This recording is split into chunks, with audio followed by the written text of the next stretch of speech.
नमस्कार सर्व विद्यार्थी मित्रांनो. मशीन लर्निंगच्या ह्या संकल्पनेमध्ये आज जी संकल्पना मी तुमच्यासमोर मांडणार आहे ती आहे मशीन लर्निंग मॉडेलचे मूल्यांकन म्हणजेच इव्हॅल्युएशन आणि ऑप्टिमायझेशन. यापूर्वीच्या 4 व्हिडिओजमध्ये मी मशीन लर्निंगच्या वेगवेगळ्या संकल्पना आणि कन्सेप्ट्स तुमच्यासमोर मांडल्या होत्या. त्या पण अतिशय सोप्या भाषेत दिल्या होत्या. तुम्ही सर्वांनी ते व्हिडिओज बघितले असतील. नसतील बघितले तर नक्की बघा, का त्यात मी बेसिक कन्सेप्ट्स, डाटाचं महत्त्व, त्याचप्रमाणे training data, testing data, feature engineering ह्या काही कन्सेप्ट्स कव्हर केल्या होत्या. आता आजच्या भागामध्ये जे आपण काम करणार आहोत किंवा बघणार आहोत ते आहे इव्हॅल्युएशन आणि ऑप्टिमायझेशन. आता एक लक्षात घ्या की जेव्हा तुम्ही एखादं मॉडेल क्रिएट करतात, त्या मॉडेलला काम करण्याकरता किंवा कशा पद्धतीने ते काम करतं हे आपल्याला समजून घ्यावं लागेल. मशीन लर्निंगमध्ये तुम्ही जे काही तयार करतात त्याला मॉडेल म्हणतात. त्या मॉडेलवर काम कशा पद्धतीने करायचं. आता तुमच्या स्क्रीनवर एक साधा स्टुडंटचा डाटा सेट दिसतो आहे. आता डाटा सेट म्हणजे काय की एक प्रकारचा डाटाबेस ज्याच्यामध्ये काही माहितीही कलेक्ट केली असते किंवा संग्रहित केली असते. आता स्क्रीनवर दिसणाऱ्या डाटा सेटमध्ये तुम्हाला विद्यार्थ्यांचे नावं दिसत आहेत, त्याचे एकूण गुण दिसत आहेत, त्याची अटेंडन्स दिसते, त्याला दिलेल्या असाइनमेंट दिसत आहेत. आता हे झाले याचे 4 वेगवेगळे फीचर्स म्हणू शकतो किंवा डाटा म्हणू शकतो. याच्यावर आधारित मला काय करायचं, एक मॉडेल क्रिएट करायचं आणि त्या मॉडेलवर मला चेक करायचं आहे की तो विद्यार्थी पास आहे का फेल आहे. म्हणजे एक मॉडेल तयार करून त्याला मला हा डाटा देऊन ते मला चेक करायचं आहे. पण याच्यात सगळ्यात महत्त्वाचा जो घटक आहे तो आहे इव्हॅल्युएशन करणे, म्हणजे मॉडेलचं इव्हॅल्युएशन करणे. आता हे मॉडेलचं इव्हॅल्युएशन कशा प्रकारे होतं. याच्या स्टेप्स किंवा मेथड्स तुम्हाला स्क्रीनवर दिसताच आहे. तर सगळ्यात पहिली जी मेथड असते ती असते ॲक्युरेसी. त्याला आपण अचूकता म्हणतो. म्हणजे माझं मॉडेल क्रिएट केल्यानंतर त्याला डेटा सेट दिल्यानंतर त्याचा येणारा रिझल्ट किंवा त्याचं जे प्रिडिक्शन्स आहे ते कितपत ॲक्युरेट आणि करेक्ट आहे हे जर मला बघायचं असेल तर मी ॲक्युरेसीच्या माध्यमातून त्या मॉडेलचं इव्हॅल्युएशन करतो. आता असं गृहीत धरा की तुमच्याकडे 7 विद्यार्थ्यांचा इन्फॉर्मेशन किंवा डाटा आहे. त्यापैकी मॉडेलने 6 जणांचा प्रिडिक्शन किंवा अंदाज हा बरोबर ओळखला. म्हणजे याचा ॲक्युरेसी किती झाली तर सरळ आहे, योग्य अंदाज किती आहे भागिले एकूण विद्यार्थी. आता 7 पैकी 6 हे योग्य आहेत म्हणून 6 भागिले एकूण विद्यार्थी 7. म्हणजे याचं पर्सेंटेज रेशो जे बघितलं तर तो आला 85%. म्हणजे माझ्या मॉडेलची ॲक्युरेसी जी आहे ती आहे 85%. आता दुसरा जो भाग आहे तो आहे प्रिसिजन. त्याला म्हणतात प्रिसिजन्स.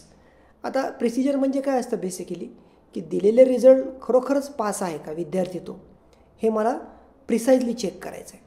मग मी ते कसं चेक करणार की मॉडेलने तुमच्या ओळखलं की 4 विद्यार्थी खरोखरच पास आहेत, पण ते खरोखर पास आहे का हे मला चेक बघण्याकरता प्रिसिजन वापरावं लागेल.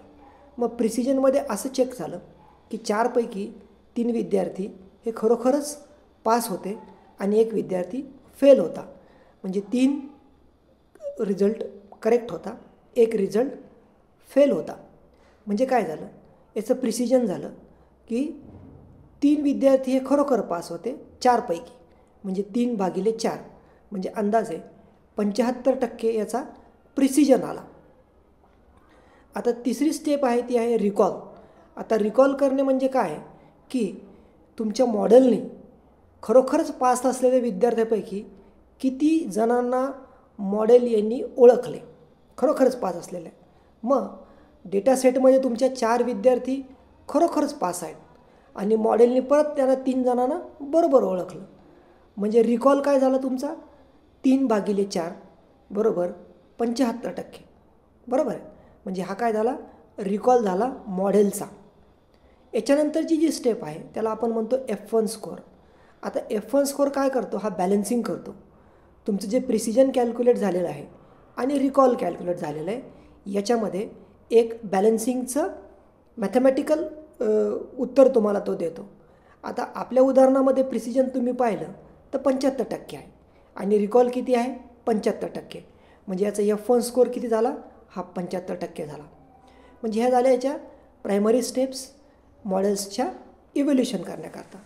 आता त्याचबरोबर अजून काही मेथड्स किंवा स्टेप्स ह्या मॉडेलला काम करण्याकरता वापरलं जातं. आता जसे की उदाहरणार्थ हायपर पॅरामीटर ट्युनिंग नावाचा एक प्रकार आहे. आता हायपर पॅरामीटर ट्युनिंग म्हणजे काय की मॉडेलमध्ये काही सेटिंग्स आपण देतो किंवा सेटिंग्स बदलाव्या लागतात. की आता उदाहरणार्थ असं घ्या की आपले जे डेटा सेट आहे त्या डेटा सेटमध्ये मी एक सेटिंग अशी केलेली आहे की तो विद्यार्थी जर 50% मार्क घेतला तर पास झाला, पण ॲक्च्युअलमध्ये जर बघितलं तर 35%च मार्क पाहिजेत. म्हणजे माझी सेटिंग जी आहे ही मला करेक्ट करावं लागेल. नाही तर काय होईल की 50% जर मी सेट केलं हायपर पॅरामीटर ट्युनिंगमध्ये तर बरेचसे विद्यार्थी काय होतील फेल होतील. म्हणून याची सेटिंग ही बरोबर करणे अत्यंत आवश्यक आहे. याच्यानंतर ओव्हरफिटिंग नावाचा एक प्रकार असतो.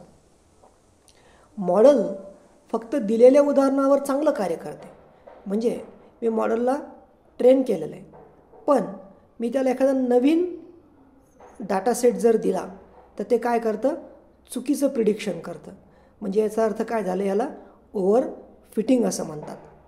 आता हेच उदाहरण घ्या परत विद्यार्थ्याचं की विद्यार्थ्याला फक्त तुम्ही प्रश्नपत्रिकेवर आधारितच अभ्यास किंवा ट्रेन केलं आणि त्याला प्रश्नपत्रिकेवरच प्रश्न आले तर काय होईल तो देईल उत्तर, पण एखाद्या त्याला नवीन प्रश्न त्याच्यामध्ये ॲड केला तर काय होईल तो थांबेल अडखळेल, त्याला समजणार नाही ते. म्हणजे मी काय केलं त्याला ओव्हर फिटिंग असं म्हणतो आपण त्याला. बरोबर आहे. म्हणून आपला विद्यार्थी देखील एक प्रकारचं मॉडेलच आहे जे आपण उदाहरणामध्ये घेतलेलं आहे. म्हणजे विद्यार्थी जर चुकला तर रिझल्ट फेल, तसंच मॉडेल जर चुकलं तर रिझल्ट फेल. त्याच्यानंतर जी स्टेप जी आहे ती आहे अंडर फिटिंग. आता अंडर फिटिंग म्हणजे काय की मॉडेलला ट्रेन करणे, वेगवेगळा टेस्ट डेटा देऊन त्याला वेगवेगळं ट्रेनिंग देणे. आता हा ट्रेनिंग जर प्रॉपर मॉडेलला झालं तर तुम्हाला तो काय करेल बरोबर निकाल किंवा बरोबर रिझल्ट देईल. पण हे मॉडेल जर ट्रेनच झालं नाही तर तुम्हाला काय करेल तो जे रिझल्ट किंवा प्रिडिक्शन तुम्हाला करायचं आहे ते चुकीचं देईल. आता परत विद्यार्थ्याचं उदाहरण तुमच्या स्क्रीनवर दिसतं आहे की विद्यार्थ्यांनी जर अभ्यासच केला नसेल किंवा जुन्या किंवा नव्या कोणत्याही प्रश्नावर योग्य उत्तर तो काय करेल देऊ शकणार नाही, कारण ते विद्यार्थ्याला आपण काय केलेलं आहे ट्रेनच नाही केलेलं. म्हणून तो काय करेल त्याला रिझल्ट त्याचा काय असेल फेलच असणार नाही. याला काय म्हणतात जनरली अंडर फिटिंग नावाची कन्सेप्ट किंवा मेथड मशीन लर्निंगमध्ये म्हणतात. याच्यानंतरची जी कन्सेप्ट आहे ती आहे क्रॉस व्हॅलिडेशन. याला के फोल्ड क्रॉस व्हॅलिडेशन असं म्हणतात. आता याच्यामध्ये काय होतं की डेटासेट हा जो आहे हा वेगवेगळ्या भागात डिवाईड केला जातो. आता उदाहरण घ्या तुम्ही की डेटासेट माझ्याकडे 7 विद्यार्थी आहेत तर 7 विद्यार्थ्याचा मी काय केला गट तयार केला, 3 गट तयार केले. आता त्या 3 गटामध्ये काय केलं मी की 2 गट जे आहेत ते ट्रेनिंगसाठी वापरले आणि 1 गट जो आहे तो टेस्टिंगसाठी वापरला.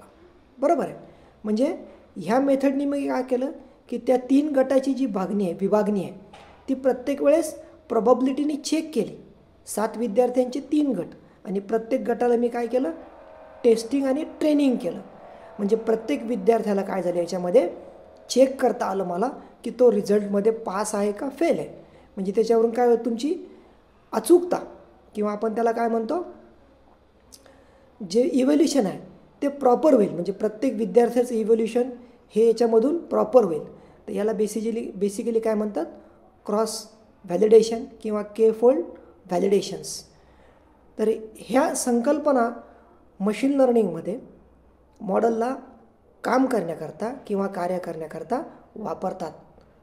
आता याच्या प्रकारे तुम्ही ह्या प्रकारचा अंदाज लावण्यासाठी किंवा प्रिडिक्शन करण्यासाठी मशीन लर्निंग एक काय करतं मॉडेल तयार करू शकतं.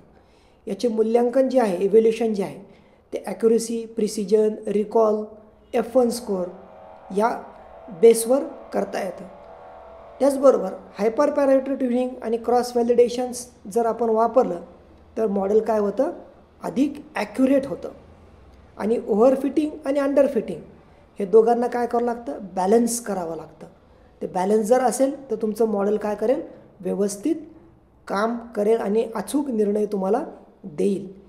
आणि ही जर तुम्हाला प्रोसेस जर व्यवस्थित समजली तर आपण जो कोणतं मॉडेल विद्यार्थ्यांचे रिझल्ट्स करता तयार केलेला आहे तो तुम्हाला काय करेल, करेक्ट आणि ट्रस्टेबल रिझल्ट देईल. तर मला वाटतं की ही संकल्पना तुमच्या लक्षात आलेली आहे की कशा पद्धतीने इव्होल्युशन हे मॉडेलचं होतं. हे अतिशय महत्त्वाचं आहे, कारण जेव्हा आपण वेगवेगळ्या प्रकारचे मॉडेल्स तयार करणार आहोत, येणाऱ्या काही व्हिडिओजमध्ये मी तुम्हाला दाखवणार आहे की हे मॉडेल्स कसे क्रिएट होतात, कशा पद्धतीने याचे काम चालतात, त्याला कशा पद्धतीने ट्रेनिंग आणि टेस्टिंग केलं जातं आणि मग रिझल्ट्स किंवा प्रिडिक्शन्स हे कशा पद्धतीने तुम्हाला बघायला मिळतात. आता याच्यामध्ये अजून एक महत्त्वाची संकल्पना मी घेऊन येणार आहे, त्याला बेसिकली व्हिज्युअलायझेशन असं म्हणतात. हे मॉडेल एकदा क्रिएट झाल्यानंतर त्याच्यावर ह्या मेथड्स वापरल्यानंतर जो मला रिझल्ट बघायचा आहे तो व्हिज्युअलाइज करणे, म्हणजे ग्राफिकल्स मेथडनी त्याला काय करायचं आहे, प्रेझेंट करायचं आहे. तर हे देखील मी येणाऱ्या काही व्हिडिओजमध्ये घेऊन येणार आहे. तर मला वाटतं की ही कन्सेप्ट अतिशय सोपी आणि सहज तुमच्या सर्वांच्या लक्षात आली असेल की मॉडेल क्रिएट केल्यानंतर त्याचं इव्होल्युशन हे कशा पद्धतीने केलं जातं. आणि याचा सगळा बेस जो आहे याला मॅथमॅटिकल कॉम्पिटिशन्स असतात. परत मी म्हणेल वेगवेगळ्या प्रोग्रामिंग लँग्वेजमध्ये याच्या लायब्ररीज अवेलेबल आहे, याचे फंक्शन्स अवेलेबल आहे, ते आपण वापरतो आणि मग काय करतो, त्या माध्यमातून मॉडेलला ट्रेन करून त्याचा रिझल्ट्स देण्याचा किंवा बघण्याचा जे काही आपल्याला बघायचं आहे ते बघतो. करेक्ट. तर मला वाटतं हा व्हिडिओ तुम्हाला नक्कीच आवडला असेल तर नक्कीच याच्यावर मला कॉमेंट्स द्या, माझ्या चॅनलला सबस्क्राईब करा आणि न विसरता सगळे व्हिडिओज सिक्वेन्समध्ये बघा, जेणेकरून तुम्हाला ही कन्सेप्च्युअल आणि एक्सपिरियन्शियल लर्निंग अतिशय उपयोगाला ठरेल. धन्यवाद.